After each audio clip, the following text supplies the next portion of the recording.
توجہ صحاوت کی سب سے نایاب اور خالص ترین شکل ہے۔ عورت کی قسمت کا انحصار اس کی تعلیم یا خوبصورتی پر نہیں، بلکہ اس کی زندگی میں شامل ہونے والے مرد پر ہے۔ ہمارے ہاں مختصر عرصے کے لیے ایک دوسرے کو بیوقوف بنانے کا نام محبت ہے۔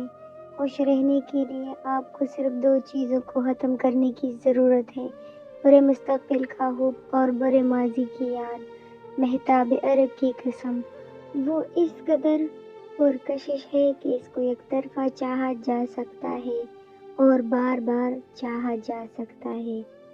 اور پتہ ہے، کبھی کبھی انسان ہر اس چیز سے دور ہونا چاہتا ہے جو اس سے اس کا سکون قلب لے لے، چاہے وہ رشتے ہو، چاہتے ہو یا پھر وہ خود۔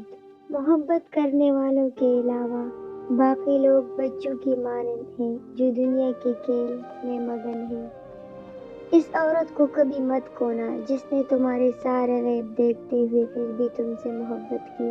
پیار اور محبت کی بولی ایک ایسی بولی ہے جو ایک بہرا سنتا ہے اور اندھا دیکھ سکتا ہے۔ دکھ بڑے وفادار ہوتے ہیں، یقین کرے، خوشیاں ہوش گنوانے اور دکھ ہوش دلانے آتے ہیں۔ زمین پر سب سے خوبصورت جگہ تمہارے دل کا مرکز ہے، جہاں سے زندگی شروع ہوتی ہے، اور بیکار ہے وہ ترمامیٹر جو رگوں میں بہتی اذیت کی حد نہ ماپ سکے، اور احمق ہے وہ طبیب جو جدائی کی تپش کو بخار کا نام دے کر نیلی پیلی گولیاں تجویز کر دے۔ جب تک دو دل ایک جیسے حسرت زدہ نہ ہو، ایک جیسی محبت کبھی نہیں کر سکتے۔ جب آپ کسی کو اپنے دل سے نہیں نکال سکتے تو وہ یقیناً صحیح جگہ پر ہوتے ہیں۔ صحیح معنوں میں ہنسنے کے لیے آپ کو اس قابل ہونا پڑتا ہے کہ اپنے دکھ کے ساتھ کھیل سکیں۔ انسان ہی وہ واحد جاندار ہے جسے دنیا میں اتنے مصائب برداشت کرنا پڑتے ہیں کہ اسے ہنسی ایجاد کرنا پڑے۔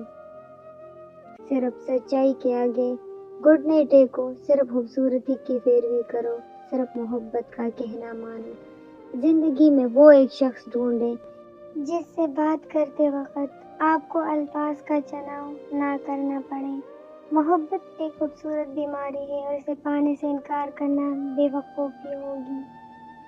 کبھی کبھی جو تصور عورت دلہے کا بناتی ہے، دلہا اس سے مختلف ہوتا ہے، پر ساری چیز عورت کا جذبہ ہے۔ گھر عورت بناتی ہے، بچے عورت جنتی ہے، مرد تو ایسے ہی گھر کے باہر نام کی تختی ہے۔ کوئی لڑکا جلتے ہوئے توے پر بھی ہاتھ رکھ کر بھی بولے کہ وہ صرف ہمیشہ تمہارا رہے گا، تو بھی یقین مت کرنا۔ یا اللہ، بس تو اپنی بارگاہ میں بلند رکھ، دنیا نظر سے گرائے یا آسمان سے، کوئی فرق نہیں پڑتا، اور محبت کا خوبصورتی سے کوئی تعلق نہیں۔ عورت کوئی اندھا جوا نہیں کھیلتی، ہمیشہ سوچ سمجھ کر اپنی عقل استعمال کر کے پھر غلط فیصلہ کر لیتی ہے۔